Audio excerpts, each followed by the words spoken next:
चलो मानगढ़ धाम, चलो मानगढ़ धाम, चलो मानगढ़ धाम। तो साथियों, आज हम बात करने जा रहे हैं मानगढ़ धाम के इतिहास के बारे में।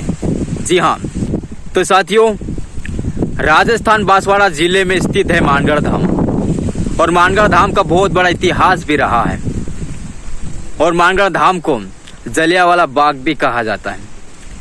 तो साथियों, यह इतिहास है 17 नवंबर 1913 का।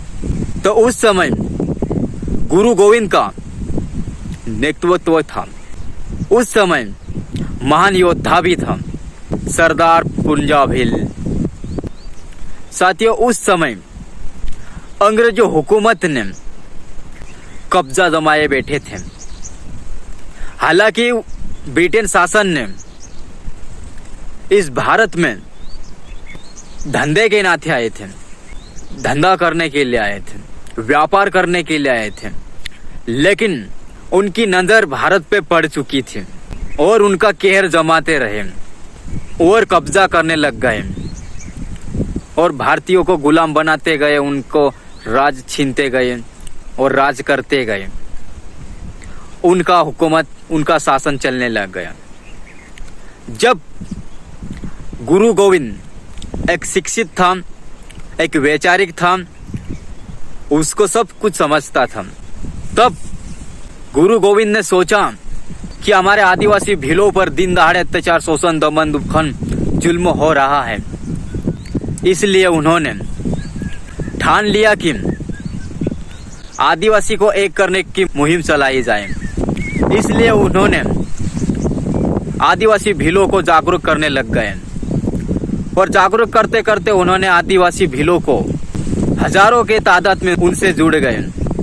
अलग अलग राज्य के, मध्य प्रदेश, महाराष्ट्र, गुजरात, राजस्थान, झारखंड, तमाम राज्यों के जुड़ने लग गए और उन्होंने आदिवासी भीलों का गठन कर लिया। और बाद में मानगढ़ धाम की चोटी पर गुरु गोविंद ने एक सभा का आयोजन रखा। सभा का उद्देश्य यह था कि आए दिन आदिवासी भीलों पर अत्याचार, शोषण, दमन, दुखन, जुल्म हो रहा है। किसानों पर अत्याचार, किसानों पर हमला, किसानों के अन्नदाता को छीनना, हर दिन जुल्म हो रहा है, अब सहना नहीं जाता। इसलिए उस मूवमेंट पर बात करने के लिए उस पहाड़ी चोटी पर एकत्रित हुए थे। बट लेकिन वहां का लोकेशन अंग्रेजों हुकूमत को पता चल गई। उस समय अंग्रेजों हुकूमत का लीडर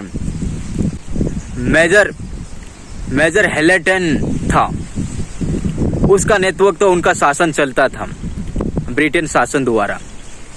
चारों ओर आके मानगढ़ धाम का पहाड़ी चोटी को घेर लिया और आदिवासी को पूछा, अपने आप को हमारे हवाले कर दो। तो आदिवासी ने उस बात पर कायम नहीं रहे। आदिवासी ने डटे रहे।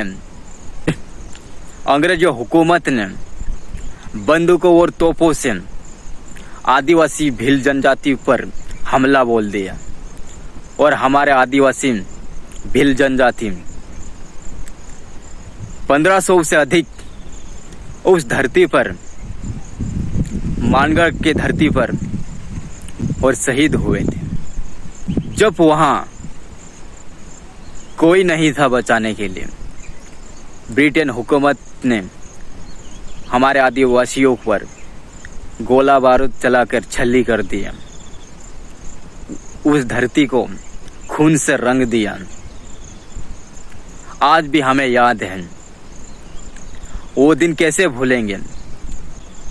इसलिए कह रहा हूं कि आज फिर से मानगढ़ धाम पुकार रहा है। हम सबको आना है, हम सबको जाना है। 17-18 जुलाई को मानगढ़ धाम की चोटी पर फिर से विराजेंगे आदिवासी का काफिला, फिर से शोर मचाएगा।